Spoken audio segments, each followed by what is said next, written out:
What is going on YouTube and Diablo fans? My name's Andreas and as always, welcome back to Mana and Motherboards. So, patch 3.2 is live and the new ladder season is just around the corner starting later tonight. And with all of that in mind, it has been requested that I have a look and take a further sort of deep dive look into the Echoing Strike skill and the new sort of meta for the Echoing Strike Warlock and how it's been affected by all of those changes that have gone on in the new patch 3.2. So obviously Echoing Strike has been nerfed quite substantially from season 13, but it is still in a very good spot, and we'll dive into that a little bit further in this video. But let's first take a look at the two variants that we have for Echoing Strike. We do have a physical variant and we do have a Hex Purge magical variant. So we have hopped onto our hero edited character over here, and we're first off going to show you that physical variant of the Echoing Strike build. So if we first just quickly have a look at stats, we have just put enough strength into our strength stat here to equip our gear, and the rest of our points have gone into vitality. You could always put more strength in if you do want higher damage, but it's not really that necessary in my opinion, and I think having a bit more life is quite a bit more welcome than having a tiny bit of extra damage. So next up, looking at our skill tree. So the skills are going to vary quite a bit depending on which variant of the Echoing Strike build you're doing, being the physical or the magic Hex Purge version. So for the physical version, we're going to put 1 point into Sigil Lethargy, as this is going to be a great crowd control. This is going to be a great crowd control skill for us, as well as giving us that minus 45% to enemy defense, which will allow us to hit them more frequently, because Echoing Strike now does a hit check and does require attack rating in order to hit enemies.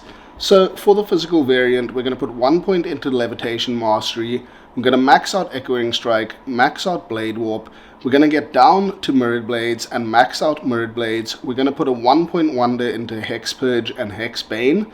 And that is our Eldritch skill tree. We're basically maxing Echoing Strike and its synergies, and then 1 point into everything else except for Hex Siphon, as that doesn't really come into play for this build in my opinion.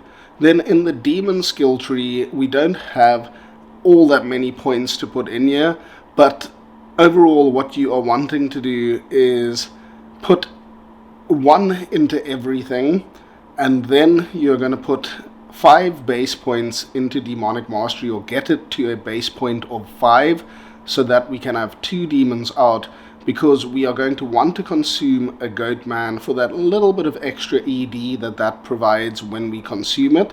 And then we are going to want to put as many points into Bind Demon as we need to hit that level 20 sort of soft point cap, so that we get all of these effects on our Bound Demon of the Aura Enchanted, Spectral Hit, Extra Fast, Extra Strong, all of that stuff. And then the rest of our points we are going to put into Blood Oath, and that is to make our damage shared with our demon as much as possible, as well as just getting our demon's resist and life and physical damage reduction and all of that as high as possible.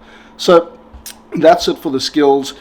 And moving on to the gear quickly, what we have sort of gone for here, like we mentioned, we are maxing out the physical portion of our damage. We're not focusing on magic damage whatsoever.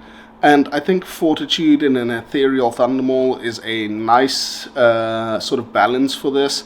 It provides that deadly strike, it has high damage output, it gives us that faster cast rate, which helps us hit our breakpoints, life resist, a whole lot of good stuff going on here. So an Eth Thundermaul Fortitude is really great in this slot. You could again use Breath of the Dying, you could use an Insight earlier on. There are a lot of options that you have on offer here.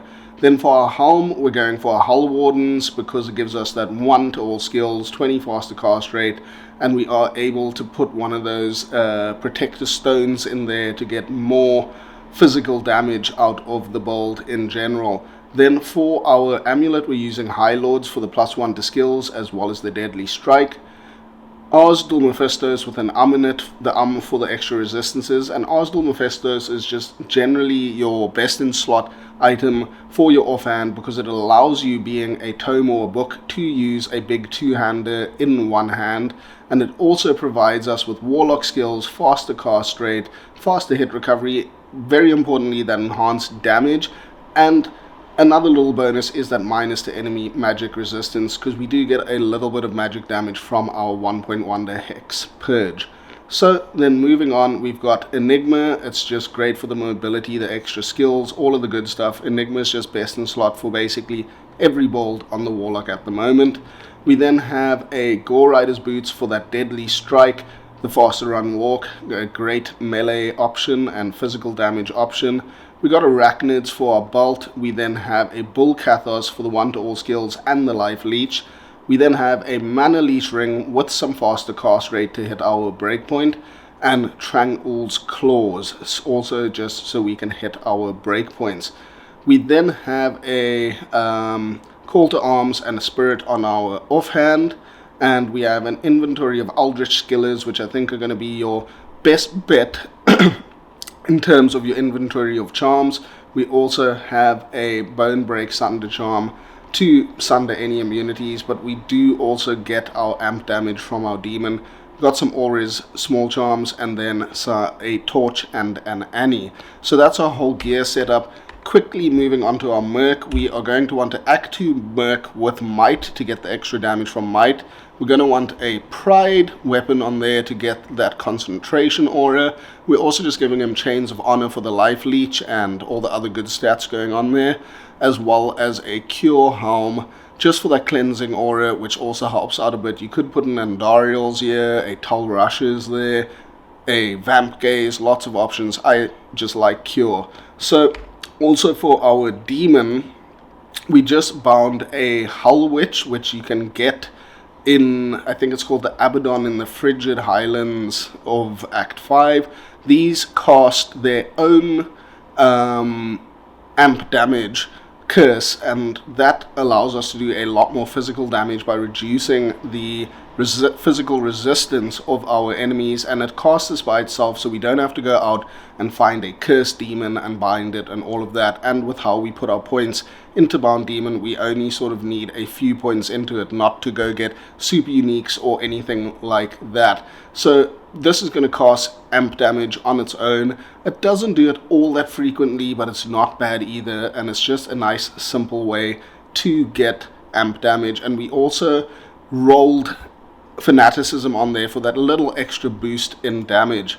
So with all of that in mind and all of that out the way, we are on players 8 right now. So if we just look under gameplay, we are on players 8, and I'm just going to show you a little bit of how this whole sort of build plays out and what we do. So first off, we are going to buff up with our Hex Purge. We are then just going to put on our Psychic Ward just for a little bit of extra damage reduction, or, you know, just taking some hits for us. We're then going to consume our Goatman for that little bit of extra ED, and then we can just start running. And as you can see, we're roughly on about 20k damage. Once I think that Might Aura kicks off, we should get to about 22k damage. And keep in mind, this is players 8, and as you can see, the clear speed is not terrible. The monsters have quite a bit of health. We still haven't got our Might Aura to proc yet. It should proc shortly. We also need to be casting our Sigil Lethargy in order to hit our enemies faster and better. Or not faster, but just actually hit them more often. And it seems like our Hull Witch is not proccing amp damage as much as we would like it to right now. It seems to be doing that other blood whatever curse that doesn't really do anything for us. But overall, this is sort of just showing you what the build is like right now. And just sort of a bit of a spoiler alert, or whatever you want to call it. Okay, so we're at 25k damage. So, spoiler alert, this is the weaker variant of the Echoing Strike build, in my opinion. We're doing about 25k damage, which is about a lot less than what we were doing before, but as you can see, it's still a very adequate amount of damage. You are, I think, on players 8 clearing pretty damn quickly, and I would put this as an A+, maybe into an S- tier build, this physical variant of Echoing Strike. You do have a nice leech with this because you are focusing on the physical portion of your damage, and you're getting good leech, good sort of sustain. You've got a nice health pool. You are tanky because your leech is high, and in general the build plays pretty decently. It's just not quite as much damage as you're used to from Season 13, obviously, because that was just broken and overpowered and extremely, extremely strong. So you're not going to feel that level of sort of clear speed, but you are still very tanky, very strong, and still do pretty well. But as you could tell from the sort of gear showcase of this build, the gear is pretty high end in terms of investment and cost. So for this sort of clear speed, for that sort of gear investment, it's not the strongest, really. So in my opinion, I would rather go with the Hex Purge variant of this build, but this is just to show you that the physical variant is still alive and kicking. So I just dropped it down to players 1 now, and if you sort of play solo or play players 1, I think the physical build is a lot more viable, and as you can see, you sort of much closer to one-shotting mobs and doing a ton of damage compared to players 8, obviously. So players 1 works pretty fantastically, pretty easily, and I just wish that Curse would proc more. There are ways to find better bound demons to proc Curse more often, or your amp damage more often, but overall the amp damage does do a lot in terms of making this build feel better, and that maybe would make the showcase be a little bit more tempting. But at the moment I didn't really have the time to go and hunt for a bound demon that would have Holy Freeze and Curse and all of that, so I try to take the easy option and just get one of those Hull Witches, or whatever they are actually called, Hull Temptress, Hull Witch. I'll have to see what she's called. Can't look right now, and my Merc died. Oh no. Anyway, that's sort of it for the physical variant of this build. So what we're going to do now is quickly jump back into town. I'll quickly just look what this minion's called now. It's now got a name, so I can't actually show you. But anyway, we will resurrect our Merc there. I'm going to use a token, and then I will show you the magical variant or version of this build. So what we're going to do, we are going to take off our physical gear and swap that out for magic gear. So first off, what we're going to do is show you the skill tree for the magic variant here. So again, we're going to put 1 into Sigil Lethargy because we just would like to hit more often with that minus enemy defense, and it's just a useful skill. Next up, in our Eldritch tree, this is where things get quite different for this Hex Purge version of the build. So we're going to max out Hex Purge. Then the synergies for Hex Purge is Hex Bane, so we're going to max that out, and also Eldritch Blast. So 1 into Levitation Mastery, en route to Eldritch Blast, and we're going to max out Eldritch Blast. So we're going to max these 3 skills out. Then we also need to max out Mirrored Blades to get as many echoes as possible on Echoing Strike, and we just have 1 point into Echoing Strike. We're not actually putting all of our points into Echoing Strike because the physical damage portion of this doesn't matter. All of our damage is going to be coming from Hex Purge. So quickly moving on to the demon skill tree, there aren't really any demons that you can bind that give you massive benefit in any way. So what we're going to do is put 1 into Summon Goatman, 1 into Tainted, and 1 into Defiler, because we are going to be consuming a Defiler, and that is going to give us some extra magic damage for this build. So you could put some more points into the demon skill tree if you want, but I personally don't see much use of that. I'd rather just put the extra points that you get here into Echoing Strike for a little bit more physical damage, just to help with leech and all the rest of that. So sort of the rest of your points you can just dump into Echoing Strike.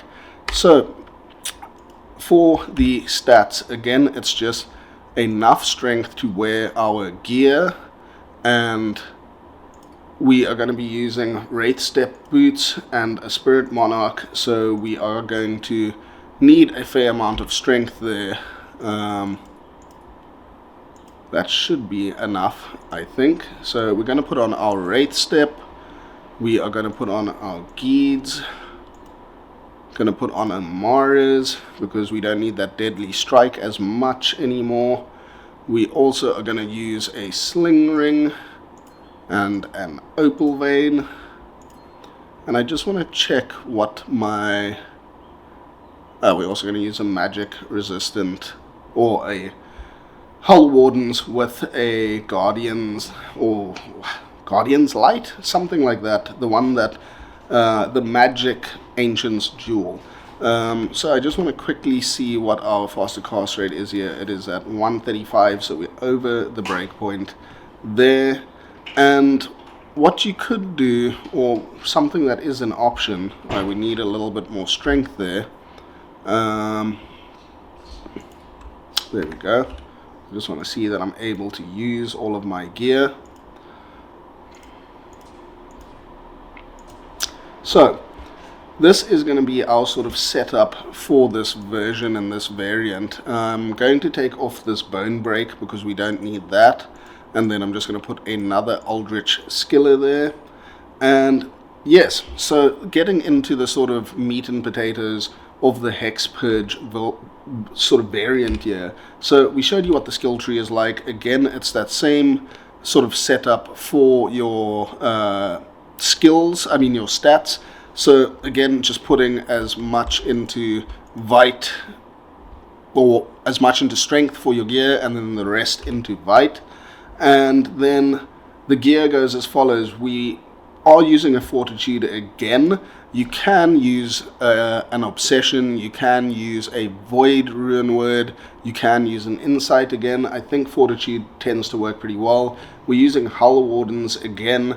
This gives us minus to enemy magic resistance as well as magic skill damage, which is great. Mars for the all res, the 2 skills. Again, Arsdal Mephistos, and it does have that minus 20 enemy magic resistance.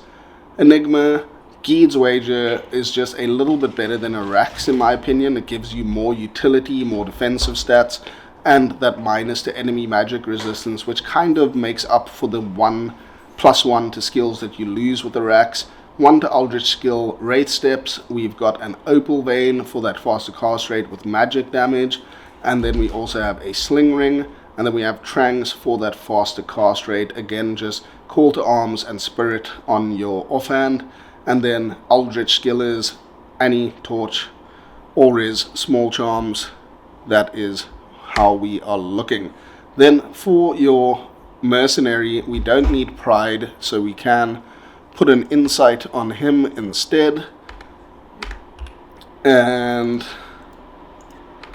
yeah, that's basically it. I'm still testing whether I like Void for this build in general, but so far with Fortitude it seems to be doing very well. Obsession is also a relatively good alternative to an Eth Thundermaw Fortitude. So let's quickly, I'm going to save and exit, start a new game just so I can sort of do some gameplay for you again here. And this is how we're looking with the Hex Purge. Well, excuse me, I'm stumbling over my words. This is how we are looking for the Hex Purge variant of Echoing Strike. We do want to consume a tainted, not a tainted, consume a defiler. So I just need to set that up quickly. So we'll get him out, and that will also increase our magic damage quite substantially. We'll put on Hex Purge. As you can see, our damage is much less on paper, being 7k versus that 25k, but overall we should still be in a good spot in terms of damage. Looking good. Okay, let's get into it. So as we can see here, the explosions from Hex Purge are doing all the heavy lifting for us. I forgot to put Leech on this build, I just realized. That's going to be a bit of a issue for us, but we'll just chug potions for the time being, for the moment. As you can tell, we do have insight on our Merc, but that doesn't mean that we can run perfectly just with insight. We do actually need some sources of leech on this build as well. So I'm quickly going to go change out one of my rings. I did make a mistake there, my apologies. So we're just going to resurrect our Merc again, and then what we can do is put on a mana leech ring, or even better, if you can find a dual leech ring with faster cast rate, something like that, you are going to be in a much better position with this build. So take your choice. You can either have a sling ring, or you can have an opal vein, and then you do want to get some leech on your character somewhere with this build. We're just going to summon our defiler again and then consume him, and now, as you'll see, we will be doing a whole lot better. So you just again want to cast your lethargy so that you can hit your enemies a lot easier. And this Hex Purge variant does quite a substantial amount of damage, more than the physical variant in my opinion. And it just feels a little bit smoother. I'd put it more solidly in the S tier. And I know that is a bit of a bump and a change from the recent tier list that we did for the Echoing Strike builds recently in one of my previous videos. I'll put a link in the description below for that video. But Echoing Strike is doing a lot better than I had initially expected for Season 14 compared to the PTR when I tested it. So I think that overall this Hex Purge variant is likely going to be the more commonly seen and commonly used variant of this build. I think obviously for Ubers and stuff, the Hex, or not the Hex, the physical variant will likely be the go-to, or even probably Mirrored Blades instead of that. But overall, I think that Hex Purge is in a good spot. This is Players 8, and you are still, 1 to 2 shotting enemies, which I think is pretty powerful, and we're just getting lots and lots of procs with Hex Purge for those Hex explosions, and those little magic explosions that are just ticking off all the time is where all of our damage is coming from with this build. So I would love to hear from you guys what you think Echoing Strike is like, maybe just from what you've seen in this video and from what you've experienced so far in the new 3.2 patch. I think it's in a really good space. I think we're still clearing very quickly. I'll quickly change it up to players 1 year just so you can have a look, but I think this sort of clear speed is more than adequate, more than admirable. I think it is on par with many other powerful builds, sort of like a Nova Sorceress or a Hammerden, things like that. I think this build can easily compare to those. You are still tanky, you still leech very well, you just in general are an all-round good sort of build with Hex Purge Echoing Strike at the moment. So this is players 1, and you just absolutely slap one-shotting everything and just having an absolute blast. This isn't the build that I'm going to be playing in the season, but it is still a fantastic build, no doubt. So I'll just show you what Diablo looks like quickly here. It is only a player's 1 Diablo, but he should go down pretty damn quickly. I don't know if I popped all the seals. I seem to have. Where is Diablo? Ah, there he is. So we'll put a Sigil Lethargy on him, and we'll just blast him down. There we go. Volkathos Nightmare. As you can see, you drop statues from non-terrorized bosses in the new patch. So guys, we're going to be doing a whole bunch of content in the coming Season 14 ladder. We're going to be streaming that live, so please join us for those live streams. I think it'll be great to hang out with you all. Also, if you'd like to join our playthrough, please consider joining our Discord server. Also, if you just want to be a part of the community, that would be fantastic. I really hope you enjoyed this content, and if you did, please consider subscribing to the channel. I hope it helped you in some sort of way. Any likes, shares, views, all of that good stuff, always appreciated. I look forward to seeing you in the next one, and stay tuned for some more Mana and Motherboards. Cheers.